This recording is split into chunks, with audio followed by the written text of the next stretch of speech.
Us now for more on this. No Spin News host Bill O'Reilly. Bill, great to have you. First of all, thanks for coming in. This Happy is full circle for St. me, Patrick's Day. Yes, indeed. Great to see you. Just got out of the White House. Free meal there. Oh, good. Yeah, for the Irish people. They felt sorry for us, I guess. Well, I hope they fed you something other than potatoes. That's for sure. Let's get into this, and then we'll get to St. Patrick's Day at the end. Let's talk about Joe Kent's resignation, his reasoning. He's created another debate over Iran's threat in the U.S. DNI, Tulsi Gabbard, released this statement. We want to read it to the audience. She said that President Trump is responsible for determining what is and is not an imminent threat, and that President Trump took action against Iran. But Chairman Emeritus of the House Foreign Affairs Committee, Michael McCaul, said on Elizabeth Vargas reports that Iran did not pose such an imminent threat. Watch. But to be clear, you thought an attack from Iran on the United States was imminent? I do not. I think that the ICBM capability would be an imminent threat to the United States, but they have not developed that capability. That's something they've been working on. Right. They do have the ballistic missiles that they've fired that they could deliver a dirty bomb to, but they didn't have the ICBM capabilities developed. I mean, but the Iranians can reach U.S. troops and U.S. assets. Well, listen, the word imminent is problematic because it can be taken in a different set of circumstances.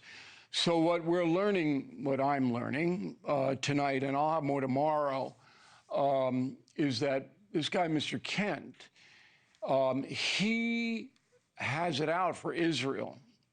We've traced him back.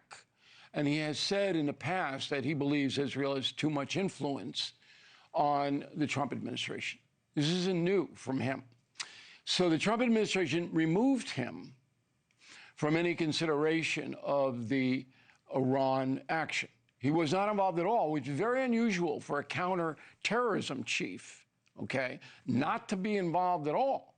Because if you're going to go after terrorists, you're going to have blowback. And that's counterterrorism. Well, and Iran is the largest state sponsor of terror in the world. So seemingly you would think he'd be I want NewsNation viewers tonight to just be logical here, okay, not emotional. So you've got a head of the counterterrorism crew, okay?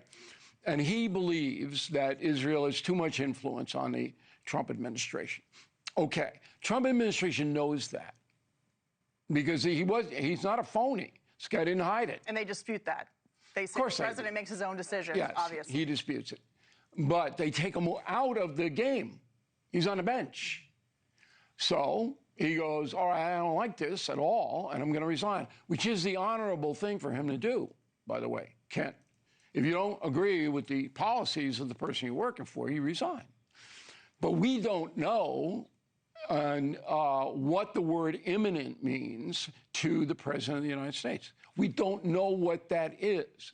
Now, Mr. Trump should define that word. They should. And he should do it, not Hegseth or anybody like that. From my vantage point, and I get an awful lot of information, Katie, as you know, this is a war of opportunity. Whereas the Israeli government came and said, look, you're getting nowhere negotiating with the Iranians. Nowhere.